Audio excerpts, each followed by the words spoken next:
Yeah, I will do, absolutely. With these sessions, I mean, Neil's just given us a fantastic maths and English session in the previous, you know, the chat was just on fire, you know, between all the various lecturers. So it's obviously a hot topic. So the whole point of these CPD sessions is to kind of give you a little taster for what we could do a wider session on. And obviously it'd be lovely to have a whole menu made out of honey, wouldn't it, Sarah, and do a wine flight matching it. And, yeah, that'd be cool. You know, and just do some sort of beer or wine matching to the various different honeys, because you've coined a name that we'd associate with front of house. You've coined the term sommelier. I didn't actually coin it. I am actually a trained honey sommelier. I trained in Italy at the University of Bologna. Oh, brilliant. Okay. I didn't make it up. Not you. I mean, I'm not accusing you of coining. Yeah, it's an American woman who about 10 years ago actually put two and two together and realized that, you know, what she trained in was actually, you know, more recognized as a sommelier's course. Yeah. So those of us who've trodden in her footsteps thereafter have inherited that term. I mean, you know, sometimes people say, you know, oh my God, who does she think she is? But I hope at the end of this session, people will understand some of the complexities that we're looking at in the honey market, because people are so focused on this damn squeezy bottle that sits in most professional kitchens and back bars. And I want to just try and make people think a little bit deeper behind that product, and hopefully to sort of stimulate them to then go on an exploration. Can I just ask if everyone could turn their video on, please? Because I think because it's very interactive, it'd be good to see you all if we can. That'd be great. Can I just say thank you for the lovely way you packaged up the samples and sent them out. I love your branded boxes. They're just so cute with the straw inside. Really nice. Eco. Everything we have is recycled and recyclable. This is it, completely zero waste as far as we can make it as a business. So I get to have fun with brown paper. Can we start at the beginning though? You know, what inspired you to do the course in the first place? Why honey? Well, because my husband, when he took up beekeeping, had neglected the fact that I'm allergic to bees. I'm very allergic to bee stings. So my family were quite keen to know if he was trying to kill me or not. And so, you know, I got on I'm a professional writer. At that time, I was a specialist in interiors and stuff. But the more that the bees came into our lives, the more seduced I became by them. And I mean, I've always loved honey. And that sort of became my thing because I wasn't working hands-on with the bees. And I knew about this course in Bologna, but it was only delivered in Italian up until about 2.5 years ago, because it is an Italian institute that's part of the university. So the moment that they had an English version of it, I just thought, this brilliant, I'm there, I'm going to just start. I'd sort of been doing similar stuff before. A lot of my family are in the wine trade or farmers. So I have a long history with, you know, both of those things, the soil, with presenting products, with understanding how they belong to the soil and describing them in a sort of, you know, fairly, what would you say, in an unexpected way, because the last thing I ever want anyone to say in any of my tastings is it's sweet, because sweet's a given. We know about sweet. What we want to find is the other stuff beyond sweet that comes from the soil, from the plants. So I think it was that if I didn't make my own parallel career in bees and beekeeping, I would never have anything to talk to my husband about ever again. So, came perilously close to it at one point. Oh. But no, it is massively popular. You know, the whole urban honey production. Yeah. How has that completely, you know, mushroomed? How is that? It's actually become destructively so. So, I mean, when we started urban beekeeping, we have urban and country hives. When we started urban beekeeping in 2006 or 7, it wasn't really a thing. It has now reached the stage where there are so many fashion beekeepers that London has the highest population of hives anywhere in Europe, possibly anywhere in the world. And we have real problems with disease, with badly kept bees, with overcrowding.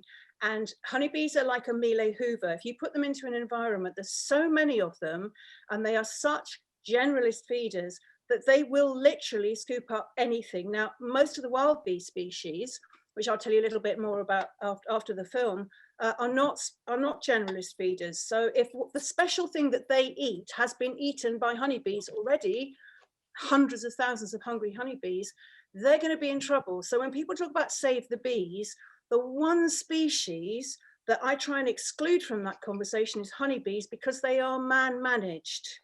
And we've never had more honeybees on Earth than currently. 92 million hives at the moment globally, according to the UN figures. They have huge problems. We'll talk about that. But this fashion beekeeping is one of the biggest problems that is afflicting honeybee health at the moment, because of just sheer everybody jumping on a bandwagon. And people seem to think that it's something you can just take up without any knowledge. So I often have a conversation with people and they say, oh, I want to get some bees on my roof. And I'm going to, I say, well, do you know anything about bees? Do you know what they eat? And they say, oh, no, not really, but, it'll be fine. And I say, if you take bees out of what you've just said to me and put in the word cows instead, i.e., I think I'm going to get a herd of cows. I don't know anything about them. I'm going to just plonk them somewhere and they're going to look after themselves. It becomes idiotic immediately, because you wouldn't do it. So why is it different for this very, very specific insect, which has very specific requirements? And in the very acquisition of them, you become a stockman. You become responsible morally and physically for these creatures. And it's something that requires training. In your world, I'm sure there's lots of people who know nothing about cooking who've, probably managed to run a restaurant for a while. But you all are all about training, and you're not just about training once, you're talking about lifelong training. And it's exactly the same with bees and beekeeping. And lifelong training is hugely important to practical sense of beekeeping. No, absolutely. I mean, what's been really, really astounding is the interest in honey as a product. I mean, we've done a lot of pastry sessions and patisserie sessions this week, and it seems to be the sort of dessert chefs, who are really, really interested in A, adopting your product, potentially, and B, doing some menu development with it. But it's so great to have locally sourced honey, and you'd never think sort of 10 years ago that would have been the case. I know. I mean, it was buried treasure. English honey was buried treasure, really. We've all been on holiday and had swacking, great, wonderful Greek and Italian honeys, which blow your socks off at breakfast. English honeys tend to be a little quieter and a little, hugely less well understood. Again, a lot of this stuff I'll talk about along the way, because there's some fairly shocking stats about British honeys. You'll be amazed when I tell you how few there are. Brilliant. Okay, so have we got a film that you want to watch? Yes, we're going to show that now.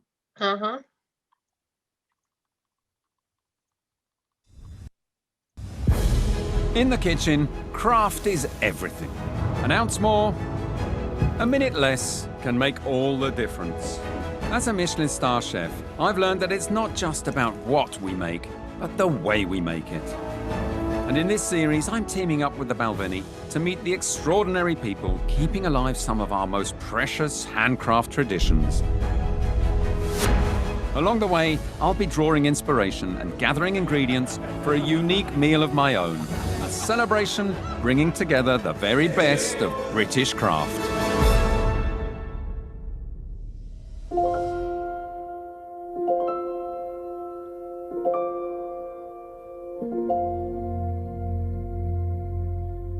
The secret to the finest honey is not just bees, but the flowers they feed on. So it might come as a surprise to find that some of the UK's best honey comes not from the country, but the city.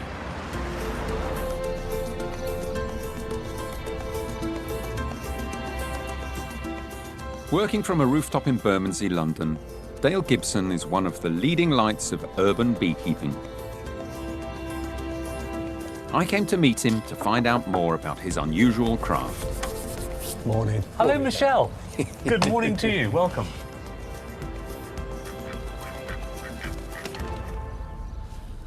So here we are, Michelle, 4 stories high. Wow, that's unbelievable. You've got the City of London here, Canary Wharf, but why would you want hives up here? Well, here's the thing. I mean, I keep bees in the country as well as in London, and I can tell you that the honey that comes from London is better. Why? Because the forage is more diverse. It has this infinite variety of rooftops, municipal plantings, individual personal gardens, and that total variety gives it depth of flavour that make it a really individual honey. Before I can take a look at Dale's bees, I first need to put on a very fetching outfit. You're looking pretty impressive in that, Michelle. I'm feeling impressive. Yeah, I know, you're vulnerable. So this way, Michelle, mind your step. Up onto the parapet. Right. So now comes the moment of truth. We're going to take the roof off to begin with. And here we are. This is... Wow. Yeah. They look so tranquil. I mean, it is cold, obviously, and it's winter, so they're going to be automatically not as busy as during the summer months, but nonetheless, they look so Absolutely. tranquil. We're not disturbing the core cluster in the middle. This is one of their store frames. So, Michelle, why not have a hold of those if you're happy? So you can see the honey stores there that the bees have available to them. All the way here is stored honey that the bees have just eaten a little bit of. There's loads left for them to have. They're very well behaved. Right, I think we should put these back to bed. Good plan. I love them. I think they're beautiful, and I think we should encourage people to maybe keep more, but then maybe you would say you need to learn a lot about bees before you can have a hive. I think you probably say that about people with restaurants, Michelle. You have to learn about cooking before you should open a restaurant. I think I agree with that too.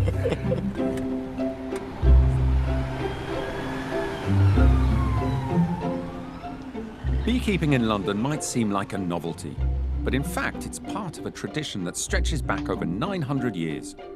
The monks who used to worship in the ancient church of St. Mary Magdalene in Bermondsey were keen beekeepers. They kept hives not only for honey, but also for the beeswax, used to make candles to light the vast interiors of the church and abbey.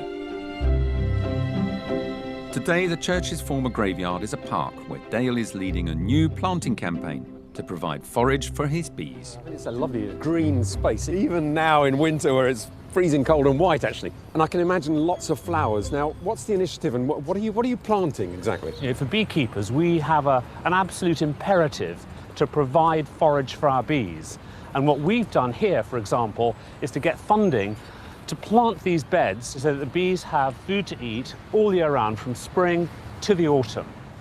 Any specific plants that will favour the flavour of the honey? The most important thing, variety is great for honeybees. So again, we try and vary our plantings according to the terroir of the individual place we're serving. That just makes me laugh. Terroir, London terroir. But it is diverse. It really is. And honey is a once-a-year product, like a wine vintage. And the variety will be expressed through the flavour of, say, a passion flower some years, a mint in other years. So yeah, it makes a big difference, like a recipe, what you put into it. Inside the hive is a tightly organized alien world.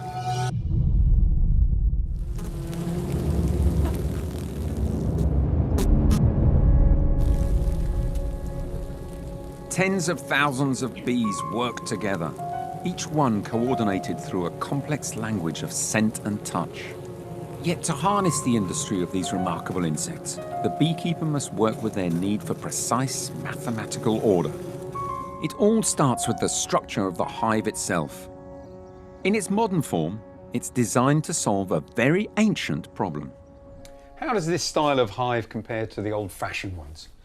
It's a very good question. I think the monks in Bermondsey Abbey in 1082 would have used a hive like this, which is a straw skep. But when you come to the honey harvest, even those gentle monks would have had to really bash these bees, because you can't get the honey without taking all the comb out and all the bees with it. It would have killed the colony. The colony would have to really struggle. So what made modern beekeeping possible was when bee space was discovered. The bees will build the comb to within 7/16 of an inch of the next bit of comb. That way 2 bees can pass back to back. It makes enormous sense. So the bee space is exactly the same all the way through here. Absolutely. It's just the way they like it, and so that's the way we let them do it. It was the identification of the precise measurement between sheets of honeycomb in the wild that inspired the creation of the modern hive used by Dale. Here, a series of boards are precisely spaced, some 7/16 of an inch apart. As a result, the bees lay down honeycomb, not chaotically all over the hive, but only on the boards themselves. And because these boards are easily removable, the hive need never be destroyed during harvesting. Dale simply brushes the bees off each honey-packed board, which can then be replaced as soon as the honey is extracted. This next phase is a process known as spinning. Dale's wife Sarah offered to show me how it's done. Right, Sarah, as a chef, I've seen these before, the honeycombs. I've even run my finger through them delicious, but I've never actually put them in one of those, a spinning machine. So I want to get sticky. Before the honey can be extracted from the combs, the first step is to melt off the wax seals on each cell. Man has power tool. Like caramelising a creme brulee, you have to know when to move it away. Once the caps are melted, the combs are placed in a centrifuge or spinner that forces the honey out of the wax cells. Slowly at first. Yeah. Wow, look at that, it's like candy floss. You might be going a bit fast with that, actually. I think you probably need to just... Finally, the honey is released via a valve at the bottom of the spinner. Oh, look at that, yay. Beautiful, isn't it? There you go. Bermondsey in a jar. Bermondsey in a jar, yeah. Yeah. The final stage is to filter the honey. A coarse filter excludes beeswax, but retains grains of flavour-rich pollen that would be removed from commercial honey. So whereas a mass-produced equivalent has a smooth, uniform consistency, the pollen in Dale and Sarah's honey gives it a swirling, cloudy complexion. It's a visible sign of the superior quality of this exquisite artisanal product. Sarah and Dale, thank you for a most amazing day. Can't wait to actually taste these two honeys that you've got lined up for me. Yeah, we've got two very different honeys. This is our country honey made in Suffolk, and this is the London honey made on the roof where you visited the girls this morning. So this is our country honey. Right. A good scent of honey. Yeah, yeah. Ed's happy, he's snoring. He's had a very long and hard day. I would say this is a very, very good honey, but it's not blowing me away. This is the one I want to taste. Yeah, that's the golden one. Wow. It's got a tangy nose to it. It's like we say when you taste a great wine, it's got length. It has. And this just has got so much length. Yeah. It's hitting lots of different flavour points. It smells and it tastes exotic. Yeah, it does, doesn't it? But this is from Bermondsey. I know. I never even think of it as being a London honey, an urban honey, because it's so exotic in flavour. This extraordinary urban honey is a perfect match for my craftsman's dinner. And what better way to celebrate than with a traditional hot toddy? To the Bermondsey Street Bees. Hey. Bermondsey Street Bees.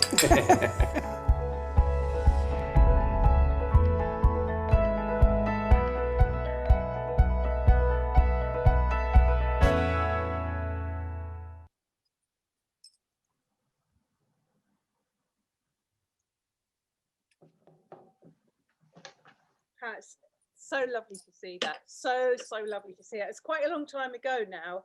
I mean, we're still in the same place, but things have moved on, and we got many more hives and make many more honeys and stuff. But that was a really lovely thing. And I think what was so lucky for us as a very small craft beekeeping practice was to have someone like Michelle really take interest in what we were doing and explain why it was different, and point out the fact that good honey is a very special thing.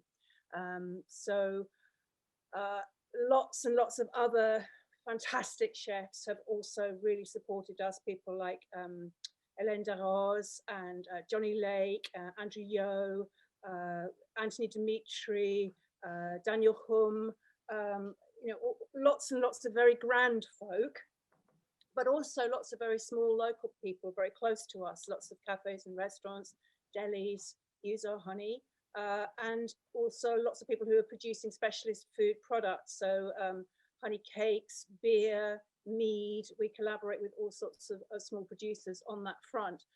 And what these people have in common is that they have made a conscious decision not to use the cheap squeezy blended honey, but to actually seek out real honey from real beekeepers, to understand the different flavor profiles that are available, and to use those in their dishes to really enhance flavors and to make something quite special happen. Honey has many phenomenal qualities in both the kitchen and in bars.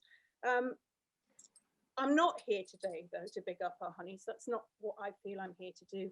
I want to try and represent Britain's artisan honey makers and to explain to you why you have enormous power to affect great change in this country. So the first part of this session is really about setting context. And I'm going to do that, first of all, by just trying to ask you to see honey through the same prism that you understand other really fine things like good wine, olive oil, coffee. So I'm just going to hold up these two here. I've got two coffees. I've got this fantastic single estate, provenance assured coffee beans made by a named producer. They are just glorious. Here I have a supermarket own brand coffee granules, instant coffee. Now, you know that these are not the same product. They have a name, they're called coffee, but they are not the same thing. And if you were going to, I mean, obviously, if you're running a cafe or something like that, instant coffee has its role in life. But if you're running something that is talking about food in terms of flavors and authenticity and stuff, you would not serve your customers instant coffee granules. You just wouldn't do it. It's just not okay to do that. So that sort of difference also speaks to honey. So in terms of honey term, we're looking at the difference between say something like this, which is just the most wonderful, dark, glorious, unctuous honey, and this, which is a price-led standardized product, which comes from multiple sources. God knows where it comes from, all over the world, blended, shipped around the world multiple times sometimes in the pursuit of actually achieving this standardized product. And whilst your decision to serve good, bad, or indifferent coffee may not really make a whole lot of difference in global eco terms.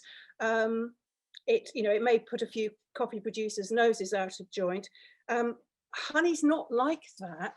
Honey has a much, much more profound role to play in all sorts of choices that you make in terms of your buying, way further down the line. Your fruit, your vegetables, even your dairy and your meat depend on bee pollination. So I'm just going to backtrack a little tiny bit and just talk about the bees themselves.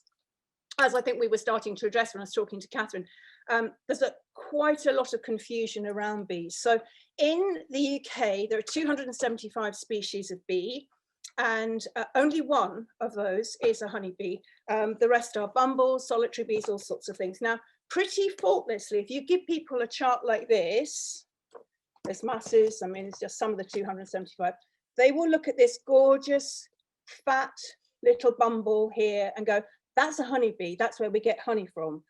In fact, that's not the case. Honeybees look a little bit more like wasps, so people tend not to represent them as often as they do. They just sort of put this sort of uniform, fluffy, Disney-fied sort of bee, and they hashtag it Save the Bees, and you think, it's like elephants and rhinoceroses. Yeah, they're big and they're grey and they come from Africa, but they're not the same thing. So every bee has its own life cycle, and the honeybee, as we're talking about, has a very particular role to play. So, oh, I'm losing myself here. Sorry, just going to come back onto. Sorry, guys, it's lost the vision. So honeybees have been on Earth for 88 million years compared to our 2 point something since we were proto-humans.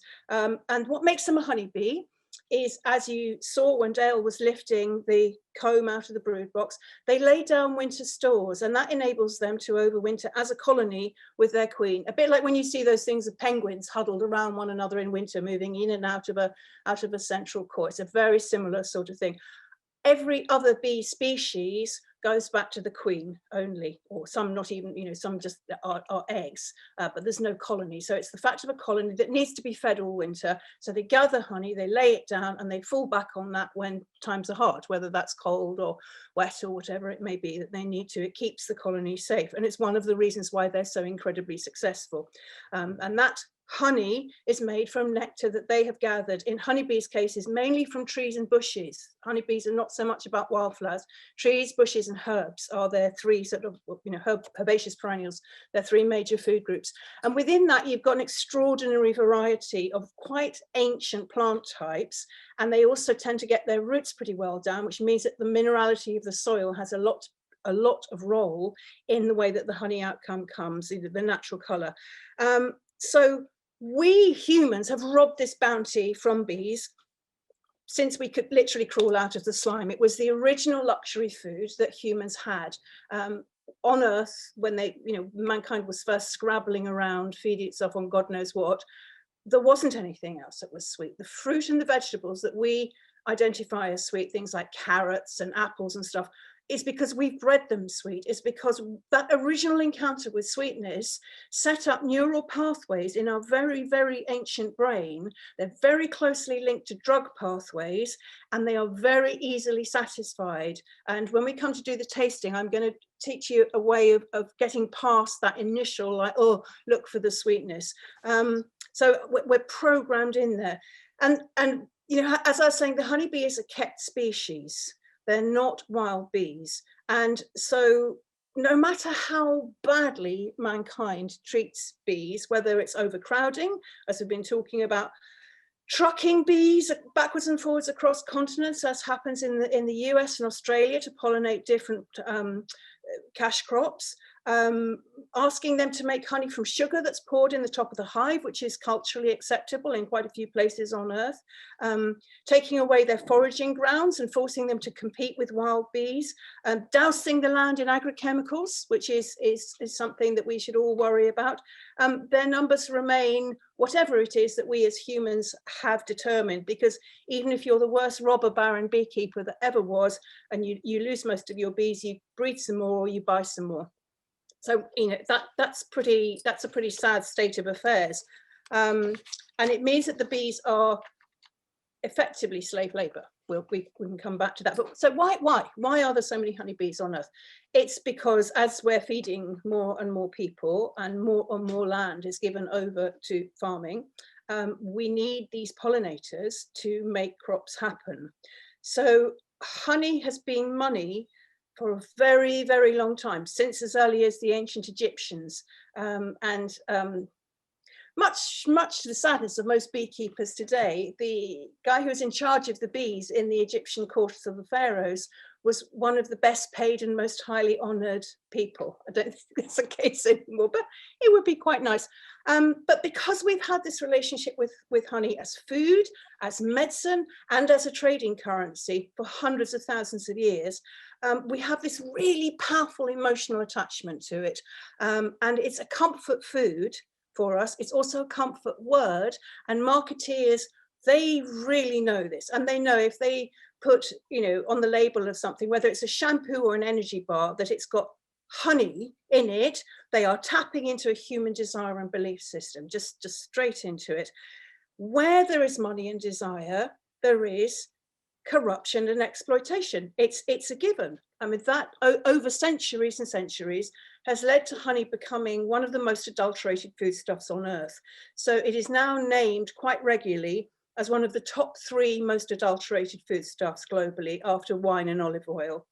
That's a horrendous state of affairs. That really is, this wonderful luxury food has now become utterly debased. So it is worth saying at this point that, as in lots and lots of different aspects of the food industry, there are the good, the bad, and the ugly. So you get from the really ruthless and utterly unprincipled honey producers to those like us who tend to be small scale, artisanal, and our key drivers are always going to be environmental sensitivity, respect for the bees' natural life cycles, and the welfare of the bees as part of the broader ecosystem. So in the UK, there aren't very many of us. There's really not quite enough of us. And the cheap global imports of anonymous honey have put such pressure downwards on prices that we end up with a situation in the current day where only 14% of the honey that we consume in this country is made in this country, 14%. And that's data from government figures. I haven't dreamt this up somewhere. That means that 86% of the honey that's consumed here is imported, and it needs to be looked at very cynically. It really does need to be understood. Some of it's great honey, some of it's lovely raw honey from other countries. Most of it isn't, really isn't. Price is a pretty fair indicator, but it's by no means the whole story at all. Spending a lot on honey doesn't mean that it's not a forgery. What that means for you is that unless you are buying single source honey from a known provider, there's every chance that what you're using in your kitchen, what you're serving to your customers, is an industrially processed, superheated, microfiltered, blended, and it's highly likely to have been adulterated as well. That's not a fabulous idea, really. Sometimes, quite often, it's arguably toxic because the way that it's superheated during processing raises level of a natural occurring chemical called HMF, which has a very long, I'm going to have to read it. It's 5-hydroxymethylfurfural, and it raises it above the UK food standards regulations. And we have taken honey off supermarket shelves and sent it to, all of our honey is tested regularly, both in the UK and in Germany, the honey that we produce. And we take honey off supermarket shelves and we test it alongside, and you get very high HMF readings off a lot of honeys that are sitting on supermarket shelves. I can hear, I hope you all asking, why isn't this policed? Why is this not picked up by the EHOs, by trading standards, by all these bodies that exist to assure quality standards? It's too complicated for them to address, is really the problem. It's too widespread, it's too complicated, and also the technology that is used in fraudulently producing honey is always outstripping the ability of people to actually identify what's been done to it. I'd love you, there's a resources sheet that you'll get later from me, and on that is details of the Netflix Rotten series, which you may well have all seen already, but the first episode of the first series is called Lawyers, Guns and Honey. Lawyers, Guns and Honey. That gives you some idea of the scale of the problem, and governments are really loath to shake this up, and this is why there's such relentless downward pressure on local honey producers. Another thing which is really interesting is that there is the United Nations UNESCO has a thing called Codex Alimentarius, which you may have come across. In that is defined what foods must be, the standards that food must live up to. There is a tremendously good section on honey. It's incredibly clear what honey is and is not, and processed honey does not meet those requirements. It just doesn't. We in Britain are signatories to that codex, but yet nothing is happening, and it's not easy. Everything in terms of honey labeling is disguised to make it really hard for the end user to understand what it is that they're actually buying. So by importing honey at way, way, way less than British beekeepers can even produce it, you are seeing the threat to British beekeepers' ability to make a fair living. The knock-on effect of that is that they will cease to keep bees, and that bites through into the grassroots of British agriculture, the fruit, the vegetables, the dairy, all of those things we'll talk about in a little while. So the cheap honey, and by the cheap honey, I mean anything from this 85p oldie honey that we're going to be tasting later. Some of you have also instead got a Rouse honey. So this Rouse honey is, I think, 3.5 times more expensive than the oldie honey, but it's still been produced in the same way. It's been industrially processed. It's a ghost of a product. It is also very likely the product of slave labor, both of the bees and of the beekeepers. And that's something that's very rarely addressed when people are talking about honey fraud and stuff, is the actual conditions in which the bees and the beekeepers are working. Something that's labeled a blend of EU honeys may well not even be a blend of EU honeys. It could easily be transshipped from China. They will ship it as a sugar syrup. It'll then go into an EU portal country and then be relabeled as honey, perhaps blended with a local product, perhaps not. Most of the fraud is coming from China, but not all, but they are the largest producer by far.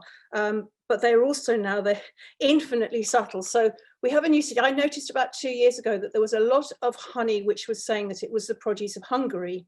And it's unusual to see commercial honeys identifying a single country. So it was, I think it did say it was blended, but mostly it was just saying it was product of Hungary. This is now explained to me because I understand what's happened. There's a world trade body that actually keeps an eye on what's happening with honey fraud called Apimondia, and you'll have a reference to that in what I'm sending you as well. They have discovered a way to make Hungarian honey cheaper because it's actually just being made with tailor-made syrups in China for them. So China is making Hungarian honey. They're doing nature identical honey with Hungarian pollens put into it so that if it goes through a laboratory, it will look like a Hungarian honey, but it's cheaper for them to have it made in China and ship it back to Hungary and sell it as a Hungarian product than it is for them to, like most European beekeepers, be producing at a certain price point, which is just cannot get anywhere near the cost of the imported blended. So just like coffee, just like wine, just like olive oil, this commoditized version of the product, of this beautiful, luxurious natural product, it isn't some lovely, cheap alternative. It really isn't. It's an ersatz product. It's a corruption, and it puts legitimate producers out of business, and it negatively impacts on food production. So, would it matter if there were a few less coffee producers, olive oil producers, whatever, because they'd been put out of business by very low pricing? You could argue maybe not, but it would seriously matter if we lost bees. If beekeepers can't make livings, they will not keep bees, and that's it. Hive honeybees are at the root of our entire food chain, pretty much one way or another. Directly and indirectly, they feed not just humans. We're so caught up in our relationship with the bees that we overlook the fact that their pollination feeds so many other animals, not just our farmed animals, but also the wild ones and birds and other insects who are absolutely crucial to a sound environment. Without honeybees, you wouldn't have so many fewer vegetables because they are mostly bee pollinated. So you'd be left with sort of wind pollinated wheat and things like that. The herbs, the fruits, the cows and the sheep who depend on bee pollinated forage. There's other aspects to this as well. Pharmaceutical companies depend on bee pollinated plants to produce quite a lot of drugs, particularly ones to do with blood pressure and cancer. A lot of them originate from bee pollinated plants. Coffee, chocolate, cotton. The crops would be really significantly reduced. The prices of those products would just go through the roof. The seed industry, right back at the beginning of everything, the seed industry would be crippled without honeybee pollination. So the effect of this is being felt by legitimate producers already, particularly in Europe. And there's a report, which again, I will give you a link to, which identified last year, this was by a cooperative of really big European farm unions, and it was a submission to the EU Parliament, and they were predicting that 10 million hives are threatened by cheap honey imports. And they're coming in at less than half the price, these imports, of the cost of production. They're coming in as a finished product at less than half the price of production, which is pretty hideous. So because of this, obfuscation and all of this sort of, weird through the glass darkly stuff which goes on with honey, I just want to clarify some of the terms that you might see if you're looking at a product and wondering if it's an okay one. So the word that I always say to people, thank goodness there is one word which will enable you, literally, you pick up a jar of honey, you see that word, you put it down, and that word is blended. Because there is literally no reason on earth to blend honey. Blending honey is designed to obfuscate, to mix really crappy products with, it's just like wine and olive oil. So you mix a rubbish, you mix some sort of product, and then you put some good top notes in from something better. Or you just replace those good top notes with essence. That happens. What you're looking for is a price point and a color outcome and a sort of certain plausibility to do with the viscosity. It's not very easy to blend honey because of the viscosity. It really isn't, because they all have very specific viscosities. Some honeys are really thick and gelatinous, others are quite liquid. So in order to blend honey, you have to heat it, you have to superheat it. Now, they disguise that as pasteurization. They say, oh, this honey's been pasteurized. And we get this from keen young grads asking us on behalf of restaurants to fill in forms and stuff. And they say, has your honey been pasteurized? As if this were a good thing. Honey is absolutely understood by EHOs, by everybody, to be one of the lowest risk products that will ever come into your kitchen. It is naturally antifungal, antibacterial, antimicrobial in many, many ways, because it's a sugar supersaturate. Nothing can grow in that. That's why it's used medicinally in wound treatment. It is a naturally sterile product. So calling this extremely high heat that the honey is subjected to pasteurization is just, it's not something that you want to put any trust in whatsoever. So you water down your honey, you blend it at high heat, you put it right up, you pump it through miles of stainless steel, through very, very, very fine microfilters, which again, I'll talk about in a second. In doing so, you destroy a lot of the structure of the honey, you destroy very important enzymes, and you lose a lot of its natural aromatics, always supposing it had any to start with, because, God knows where this stuff that you're blending actually originates from. Again, that could have been halfway around the earth. It could have been sitting on a wharf side for 2 or 3 years, going hot, cold, sitting in a container. It is treated like rubbish because it is rubbish, I'm afraid. And after all that, you dry it back, again, aggressively dry it back to the required viscosity. So counterpart that against what you saw on that film, which is the production of raw honey. And the one thing you didn't see was any application of heat. We don't even actually now use that hot air gun technique of removing the cappings, even though it doesn't heat the honey in any way. We found a better way. We have a spiky thing instead, which we use to create a sort of no waste opening. So there is no heat applied to that honey. Everything is done at ambient temperatures, never taken above the hive temperature, which is 38. It's sort of basically our blood temperature. And that means that all those delicate nutritional components, all those wonderful flavors, when you stick your nose into a flower, those extraordinary aromatics, the bees bring those in. They're parked in the honey. They're there available to you in a good honey. If you put them through aggressive processing, they will just be diminished to such a huge degree. Another thing that's worth looking for is something that says it's single origin or single source, i.e. the not blended. And for beekeepers, always the debate is, do you make, for instance, from any given group of hives of ours, each one of those hives is going to make a different honey. Now, we will put the honey from one apiary together, usually, not always. If there's a star honey, we'll take that aside and do a small batch of that, and not put it with the rest of the honey from that apiary. But we will never be blending anything else. We'll never be blending a country honey with a town honey or anything like that. It just isn't done, because we're talking about single source. We want the provenance of that honey. We want to know what the ground looked like, where those bees live, what the weather was that year will affect that honey. It is a natural product. It has change inherent in it, and it is not a homogeneous thing. And then the other thing that you sometimes see is the words unfiltered or cold filtered. Now, unfiltered, it will have been filtered, because otherwise your honey's full of bits of dead bee and huge chunks of wax. You see that in quite a lot of honeys that maybe come from Africa or stuff. I mean, they are what we would classify as a really, like a dirty honey. It's not going to do you any harm, but it's not really consumer friendly in the UK. So it will have gone through a filter. The point is, it's a coarse filter, and that it hasn't been heated. So it's a gravity filter in ambient temperature, and it has to be a coarse enough filter to allow the pollens that are in the honey just to float through it. So in our case, the smallest mesh that we will ever use will be 200 microns. Now, most UK pollens are around about 60, 70 microns, something like that. So they're just going to go straight through into that honey and be there, bringing the mouthfeel, because pollen is the protein component of honey. It's essential for a good mouthfeel, and it's a really great bearer of some of the more delicate flavors.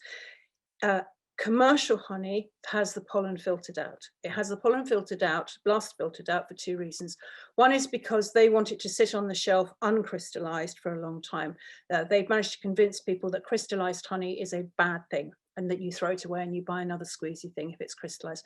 Crystallization is a totally natural process. It's an outcome of the honey's actual components. If you have a high glucose, natural glucose component in the honey, it will set quickly. If you have a high fructose component in the honey, it will hardly set at all, or very slowly. It's as simple as that. That is the whole issue of crystallization just done with. But by filtering out the pollen, they take away the focus point for the crystallization. They will delay the crystallization on the shelf, give it longer beauty on the shelf in its squeezy packs or whatever. But there's a much more sinister reason as well why they take the pollens out. It's because that means that it cannot be identified under a microscope. Because a German honey will have German pollens in it. A British honey, a Sussex honey will have pollens that tell you it comes from Sussex. It's like CSI. I mean, it's the fingerprint of the honey. So if you want to anonymize the honey, if you want to claim that honey is the produce of one country when it is not, it's the produce of another honey, which is what is happening, day in, day out across the globe. You take the pollen out and you either replace it with other pollens, as in my little Hungarian story, or you leave it without pollens altogether, which is depriving the honey of its wholeness. You're breaking this perfect whole food and turning it into, just as I say, a sort of ghost. So I always try and encapsulate this whole thing as saying real honey is produced in hives by bees. Blended honey, processed honey, is constructed in factories by food scientists. It's really simple. So even if something says it's a blend of UK honeys, that alone should stop you in your tracks. It doesn't matter if it's a domestic blend, because likely as not it won't be, because of honey fraud. But also, why is it being blended? It shouldn't be. It's not designed to be. It's blended to drive down prices and disguise the product's true origins. I'm just going to show you something quite horrible. I hope not too upsetting for you all. I think you will have all seen this, Wilkins, little honey portions on any, smart breakfast table. It'll be sitting there beaming away. It talks about, in our orchards, it talks about, I can't actually see because I haven't got my reading glasses on, since 1843 or something. It's got a royal warrant on it. Next time you encounter one of these pots, I would ask you to look at the line underneath. I'm not possibly going to be able to show you this on camera, underneath pure honey, and it will say a blend of non-EU honeys. And there it is, disguising itself as this wonderful, British. Great jam, god awful honey, just very sad. Real honey is a local product. It's as area specific, again, as wine, as olive oil, as coffee. The bees fly just 2.5 miles from their hive. So they make their honey a unique snapshot of that place, of what's available to them to eat, the weather that's been, the minerality of the soil, and that impacts on the colour, or on the texture. It's a very, very special thing. Process times. When I went my first training session in Bologna, I was sitting next to a guy who was very proud to tell me that he spent, I can't remember what it was, $20 million a year buying honey on world markets, on global markets to trade. And so I said to him, well, surely you know more about honey than all of us sitting in this room, probably more than the tutors, you know. And he said, no, I don't know anything about honey. And I said, but what are you basing your buying decisions on? And he's just pissing himself laughing. He's like, oh, God's sake, that's really easy. It's colour, viscosity, and price. Those are the 3 components of his working life and the millions of dollars that he was spending on honey. Because what happens is that, you know, the supermarket, whether it's Tesco or Waitrose or whatever, they will go to the processors, maybe via several steps away, and they'll say, this is the price point that we want our honey to fall into, and we want it constructed to meet that price point. Now, what is really interesting, so this is the commonly internationally accepted honey standard colours. So what is absolutely fascinating is that every honey you will ever buy off a shelf in a supermarket, or you know, will come from catering supplies, will be in this region. And that's because that's honey coloured. That's what we've been told is honey coloured.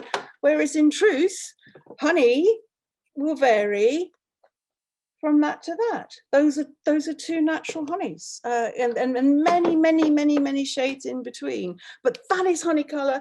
That's the colour you're going to have. The viscosity is going to be a given thing as well. So you could pay more for a processed honey, but all that will mean is you're starting from slightly better base components. The processing will be the same processing. So whilst real honey is alive with natural flavour variations, it ranges in colours. You've seen from, you know, almost black to palest gold, and it is often not particularly sweet. Honeys can be bitter, they can be tart, they can be sour. It can have great big umami notes buried away in it, and it'll differ from place to place. It'll differ from harvest to harvest. It's real whole food, and it's a small batch production. You'll never have exactly those same flavors again, just like a fine wine. It'll belong to a group of flavors, but it will be identifiable as a particular thing from a terroir. So again, I tend to say supermarket honeys have a taste, real honeys have flavors. This is as a honey sommelier, this is the flavor wheel that we work with. You will recognize that from a million other products. We have all sorts of, you know, wonderful terms in there, like spoiled and vegetal and chemical and things. And some of these they can be good. They can be really interesting notes to find in a honey. They can be part of a fabulous honey, or they can be something that you say, no, I don't like this. I mean, I'm not saying that every raw honey that every small producer produces is something that's going to knock your socks off and make you, you know, the happiest bunny alive. You have to choose the honey you love, but you know, from the panoply. In terms of the choice between a commercial honey and an artisanal honey, the brilliant thing for us small producers is that the flavors of those real honeys are so superior that you know, that we can shrug off all the hair shirt about the sustainability, about the this, about the that, you know, all that I've put you through, and just look at the flavors next. So let's open your tasting boxes if you haven't already. Now, some of you have got the 86p Aldi, the majority of people. Some of you have got Rouse honey. Sorry, this was one I anonymized for another tasting where I wasn't naming names. This one's just squeezy, you've got it in a jar. So that's 86, that's £2.99. We'll see if there's any difference. So I might, if somebody's got the Rouse honey, I might ask them to just see whether they agree with my tasting notes. So you've got your wooden spoons. I hope you've got a glass of water somewhere near you. It would be really helpful to clear your palate. And we'll start with the Exmoor. So this Exmoor, which is one of our production, oh, not one of our production, it's one of our honeys. We, like a lot of honey producers, make our own honeys, but we will also sell friends' honeys if they're people who subscribe to the same sort of philosophy as us as beekeepers in places where we can't reach. We can't have hives in Exmoor because it's too far away for us, but we have wonderful friends who make honey for us in Exmoor, and this is their honey. It's an amazing place. It's the most phenomenal place. If you could describe the happiest place on earth for bees, this might be it, because the hives themselves are up in the Exmoor National Park. This is in Minehead. So if anybody knows Minehead, you'll understand what I'm describing. And you will have this glorious wilderness, completely untouched wilderness with masses and masses and masses of trees and wild plants of all shapes and sizes. Then you will have cliff flora, which is a very specific type of flora, things that grow on cliffs, little sort of shallow, creepy things. Then you have the town of Minehead, which has its own microclimate. So you'll have palm trees. Oh, bees love palm tree. And then you'll have that shingly seashore with all of those things like sea kale, sea asters, thrift, lavender, things you know, as you walk on a shingle beach, you overlook the fact that for honeybees, this is an absolute feast. So all of those things are in this honey, completely uninterfered with in any way. So first of all, I'd like you to stick your nose in. Now, not every brilliant honey has a brilliant nose. It's not necessarily the case. A lot of the volatiles are buried deep in the honey and you have to break it open to find them. But this one does. It has an extraordinary nose. So the three things I would say about this are fragrant, herbaceous, and a sort of cherry vanilla off the top of it. Quite intriguing. It's very floral, but it's not in any way sicky. The florals aren't sort of, you know, it's not like body shop florals. It's real flowers.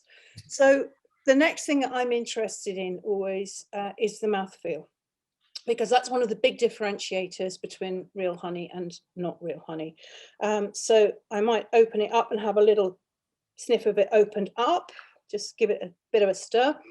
And then I'm going to, what I'm going to do, because I don't want my tongue to do that thing I was saying to you earlier of snapping into those neural pathways of sweetness, because it will do, because the tongue's a fairly blunt instrument. Once it encounters sweetness, it'll go, oh, miss, it's sweet, that's all I need to know. And your brain goes, oh, that's sweet, that's lovely. So what we've got to do, if you're putting honey into food or serving it with food, it will naturally overcome that tongue thing, because it will be mitigated by whatever that food is, and it will take itself onto your palate and allow your nose to actually give you the power of the honey. It's only because we're putting it straight on our tongue, pure honey, that I just want you to do this little, slightly it's based on retronasal. So you're going to take a decent amount of honey and you're going to stick it behind your front teeth, and you're going to hold your nose for the count of 5, just a leisurely count of 5, then just let go. You spread the honey to the back of your mouth with your tongue if you want to, or just leave it be and breathe through. And then you will start to encounter a series of different florals, because all of those different components of the honey taken from the different flowers have their unique little chemical capsules. So whilst the bees have made this blend of honey, intact in that are all those different layers of forage, and it's really interesting to encounter a honey where those unfold so elegantly as in this one. So nose hold.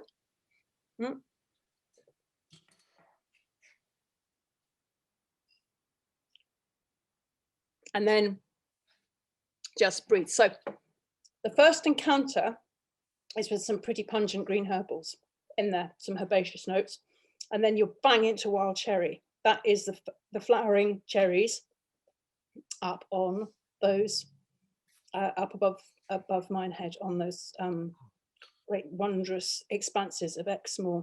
So as those more florals come, you get a citrusy encounter. There's something almost jasmine sweet, but there's a parallel evolution of something that's a little more minerally than that, a little more earthy. That is, a lot of it is from the seashore, and the fact that those trees that grow in Exmoor have got really deep roots because it's a very exposed place. They've got to withstand mighty winds. So the trees that make it are really well rooted and can withstand drought and can bring wonderful flavors.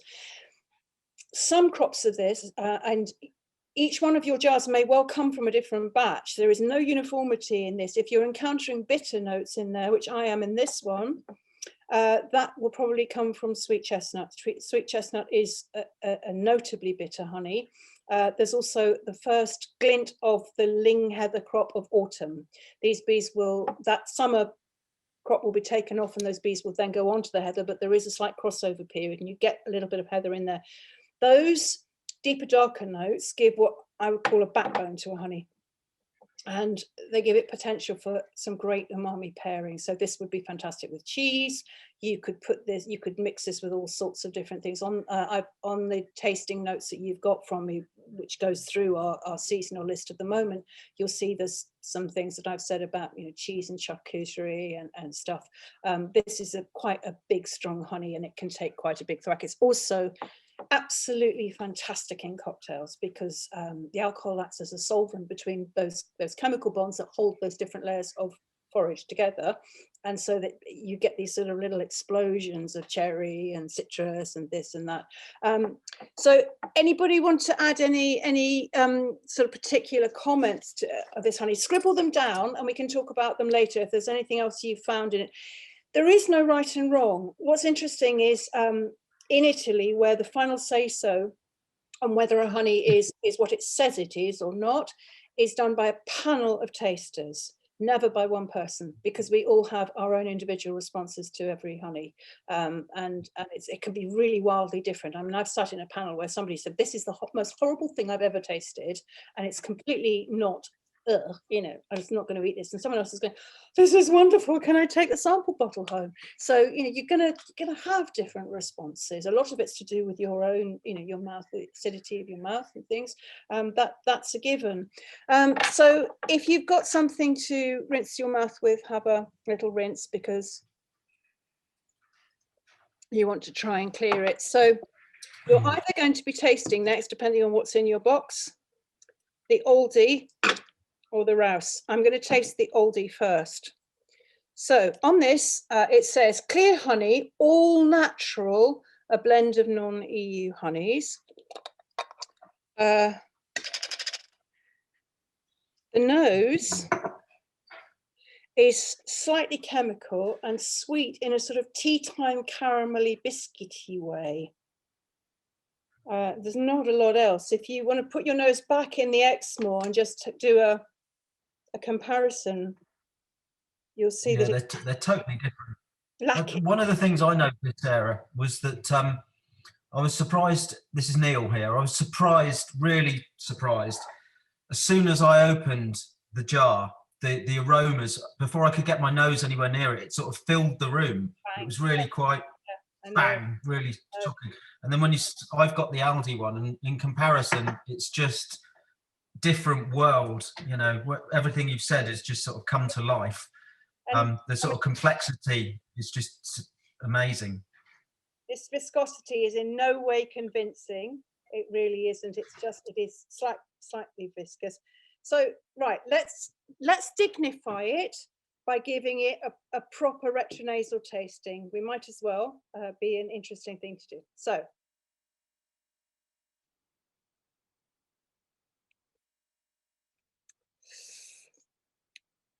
my first response to this, when I first tasted this, was to look at the salt content, which is pretty standard for honey, but this to me is very salty. I find it offensively salt. And the rest of it, there's just nothing that I would characterize as natural honey taste. It's like a very watered down golden syrup, I think. That's the kindest thing I can say about it. So if you choose to use this, you're not even getting honey flavors. All you're getting is sticky and a series of very corrupted sugars. So I would always rather use sugar. There's nothing wrong with sugar. There is nothing wrong with golden syrup. If you're looking for honey flavors, use honey. that will give you honey flavors. This won't. You know, if you made a honey biscuit, say, with that, it wouldn't be identifiably a honey biscuit. It would just be sweet, and you're just using something that's really not up to scratch.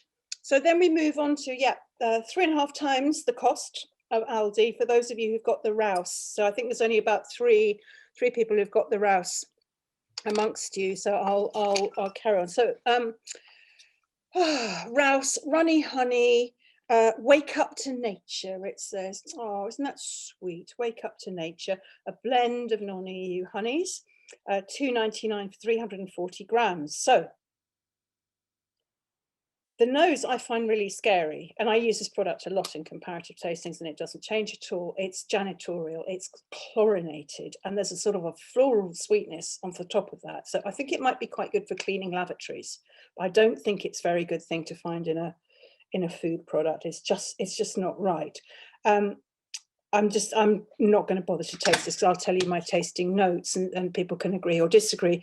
I found the mouthfeel to be superior to the Aldi one. It was more convincingly a honey mouthfeel.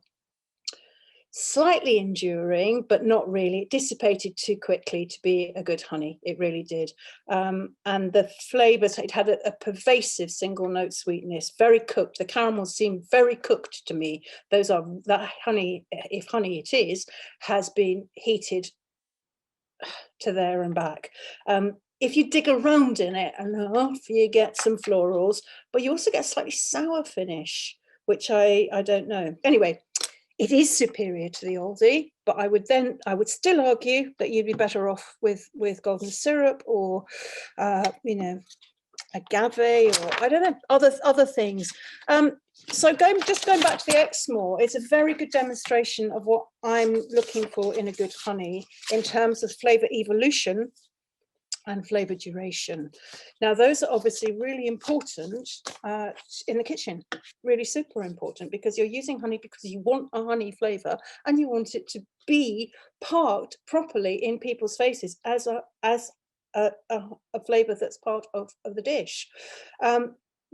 Good honey brings depth and character to food, and not just in the pastry section. I mean, there's lots of other uses. We had a really interesting, just before first lockdown, we were working with one of the biggest craft bakers who supplies a lot of the London hotels and restaurants with really good bread. People who I thought actually made their own bread, but turns out not. Honey bread is one of his top sellers, and he was making it with, you know, whatever, 5 kilo catering, whatever's of what said it was British Blossom honey, but on examination was not. And so he said, just as a trial, I'm just going to because it would be quite a big cost jump to use real honey. So the thing she really discovered was fascinating was in order to achieve a much better depth of flavour, which he got from using real honey, he needed about half or less as much honey actually in the recipe as with the catering honey. So because what he was experiencing, what was finally coming across, was really big pokey flavours from the honey because it was real honey, even though it's been baked, even though it's been taken to high temperature. The honey was enduring in that bread and was absolutely fantastic. So, I mean, I would argue that I got taken to task by a journalist once when I was talking about this, and she said, how dare you deny somebody the chance to, you know, buy something in a supermarket, to buy honey in a supermarket at a price they can afford? And I said, I'm not trying to do that. What I'm trying to do is to get people to understand how important the preservation of beekeeping is, but I'm also trying to get people to understand that they have choices, and I'm arguing for clearer labelling. So the equivalence that I often use is maple syrup, because that has been sorted out. There was a lot of maple syrup forgery. Now, if you go to, you know, supermarket, you can buy a maple flavoured syrup for whatever, £3, £4, maple flavoured syrup. Or you can buy proper maple syrup, and that may be 14 or 15 pounds. You choose as the consumer, because the labelling allows you to choose. This is what is not happening at the moment in the honey market. Everything is designed to make it almost impossible to discover what it is that you're buying, unless you know a beekeeper or a trusted intermediary who's actually going to sell you good honey. So back to step one, if you decide that you are going to invest in a sustainable product that brings more flavor, that actually supports the agricultural system, you want real honey. Step one is never to buy anything that says blend. Just absolutely outright reject that, because you know that it's been commercially processed. So a friend of mine had a really great badge that she was wearing. It said, "How do you know it's real honey if you don't know the beekeeper?" Dead good question. You can't and you don't, because every obstacle is put in your way. But there's lots of beekeepers making really fabulous honeys in this country. You can access them through local beekeeping societies. And there's big commercial beekeepers as well, some of whose product is based on cash crops, and it's pretty bleh, sort of field bean honey or rape honey or stuff. They're not very exciting, but they will later in the summer have polyflorals, which will be really wonderful and delicious and local, and just seasonal fabulousness. So we, as I was saying, we act as négociants sometimes for people who can't take their honey to market or don't take their honey to market in other ways. So we have little small batches. I've got an amazing seaside honey from the Solent at the moment. I've only got 75 jars, and that's fine. That's just fine. It's not going to go out in chef's buckets or anything. It's just going to go jars to the consumer, and that's lovely. So I would say, if you need help, I'm very, very happy to put you in touch with local beekeepers, or to help you make your way towards a relationship with someone who can supply you with real honey. And as I was saying, my argument would be that it's better to use real honey for real honey purposes and not to use honey for things just casually. My poor husband nearly has a heart attack every time we watch Professional MasterChef, because there's this beautiful fish and there's all this glorious produce that's laid out, and they're working their way through the recipes, and then they go, we're just going to put some honey in it.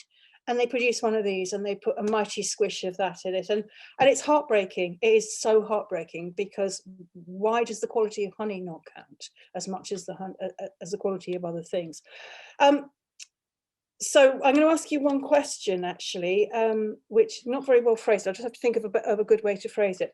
So there is one thing which human beings do, which is one of the biggest killers of honeybees. One thing that they involve honeybees in, and I'm just wondering if you know what that product might be. So we're going to talk about it again at the end, but have a think about it in the meantime, or if you know what that product is, then just put it into chat.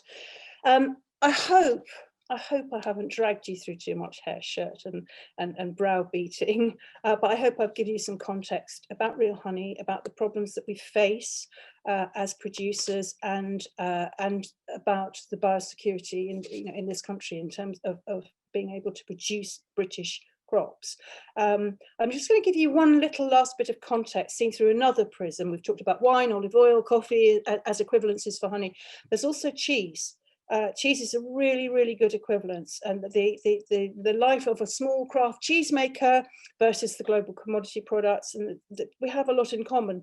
Like us, like craft beekeepers, they choose the long, hard road to make small batch, characterful products, which are glorious in their variety. And someone wrote a lovely thing about Quick's cheddar, which I have just stolen. I've just removed the word cheese and put in the word honey. So I will give you this quote. It says, "More than a product on a shelf, honey is a living example of the fragile accord that exists between land and animals, farmers and consumers." And I think that's where we're at. That's the level that we're working at. So whether in your home kitchens or your work kitchens, I hope that it's possible that you will exercise that power to support that fragile accord. Alex has got my briefing sheet, which brings together the various things that we talked about now, and resources, so that you know that I'm not making all of this up. You can look it up for yourselves and understand some of the depth of the honey fraud, the complexity of the market, and why it is so damn hard to know that you've got real honey unless you know the beekeeper or somebody in between. So that's me. And I will leave you with that thought. I am now so sticky that it's just, this is the problem with honey. Sarah, thank you so much. That was absolutely inspirational. And I've just looked at some of the comments that have come through. I don't know if you saw, my wife was in the background doing all the honey tasting. She's just come back from walking the dogs, and she's in there going, wow, wow.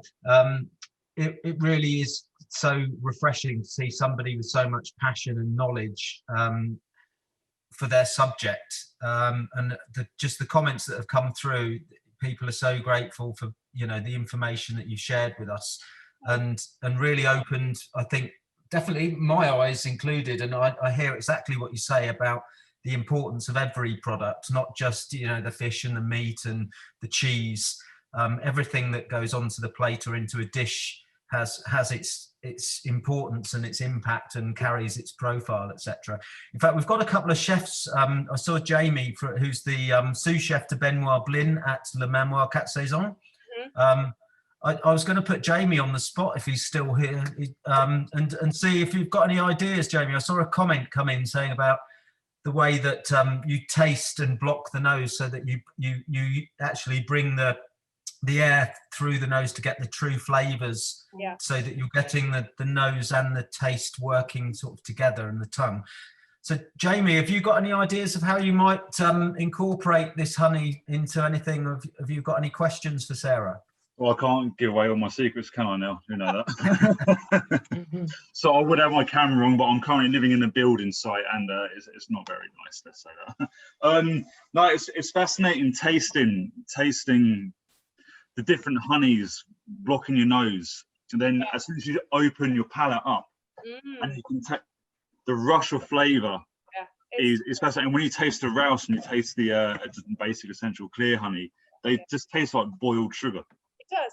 And you see what I'm saying? You know, what is the point in putting something on your menu that says it's made with honey and making it with that? Because it won't taste of honey. It's just wasting everybody's time. You might as well just make it something else. And sweeten it with something else. You know, honey just used as a sweetener it doesn't seem to me to be a great plan when there's other things. I'm wondering whether anybody, I can't see in the chat that anybody's come up with the answer to my question. So the worst. I think it's climate change. No, it's almond milk. Almond milk. The production of almond milk is a disgrace environmentally.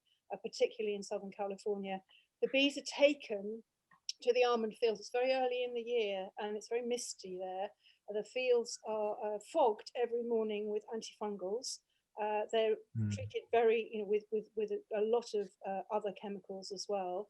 And the acceptable loss, those same bees will go to Florida, to the oranges, to all sorts of places. But in the almond fields, not only are they subjected to a lot of chemicals, but there's actually nothing for them to eat. So they have to feed them sugar because they're bringing pollen in. Pollen feeds babies. It doesn't feed grown-up bees.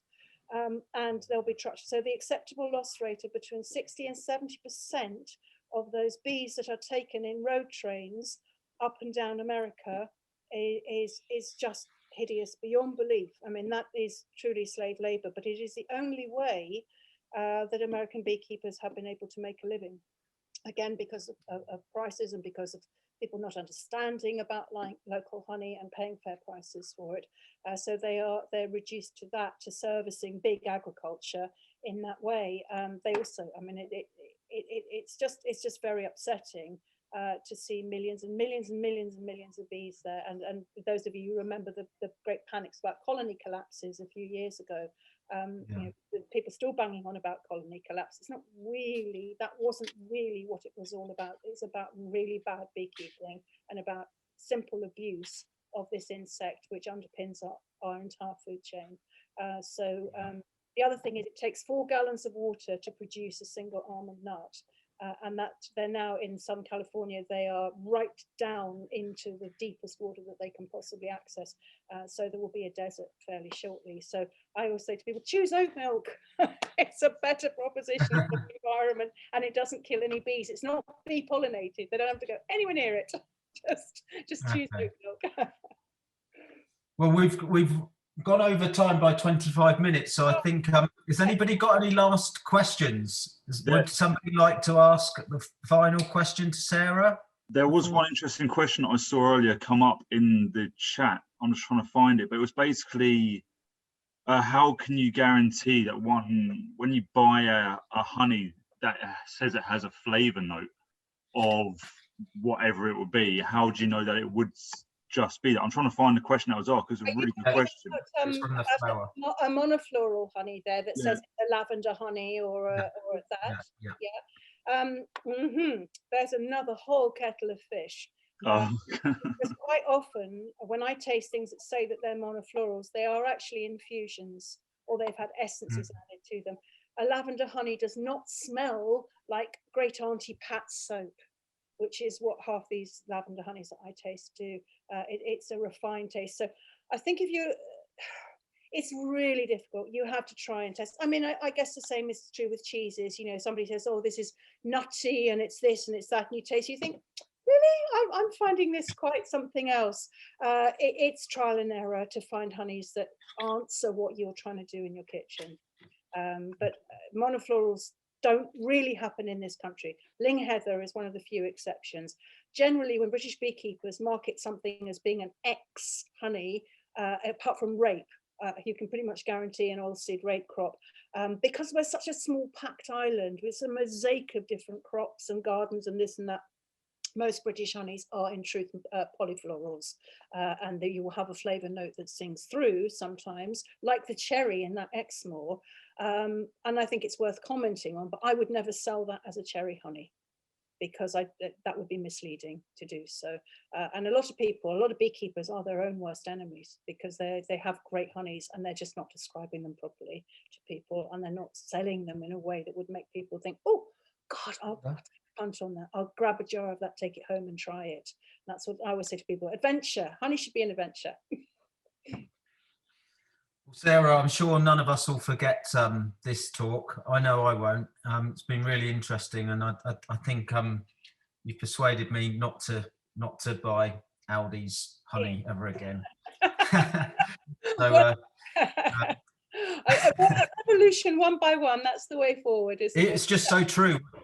You know, when the tasting was the clearest tasting I think I've ever done. You know, I've done some wine tasting and beer tasting and so, and the difference was just phenomenal. So yeah, thank you for that. So I think on behalf of everybody, I'd just like to say thank you so much, and I'm sure everybody will be in touch, and Alex has the details, and thank you for the samples as well. That was a really great great experience. Some are nice, some are not. And as I say, I mean, without my Bermondsey Street bees on, without my honey sommelier hat on, if anyone just has any questions or anything I can help with, or wants some general information or background that's not on the resources sheet, please feel free to contact me anytime. I'm super happy to talk honey anytime. And lovely, thank you. I think there's something just as you go to Hopwood Hall College. Brilliant. Have you ever done college visits? No. Okay. No. All right. Well, thank you. There you go. You're gonna have some requests coming your way. Great, lovely. Catch them when they're young. Yes. Thanks, guys. Yes, bye. Thank you, Sarah.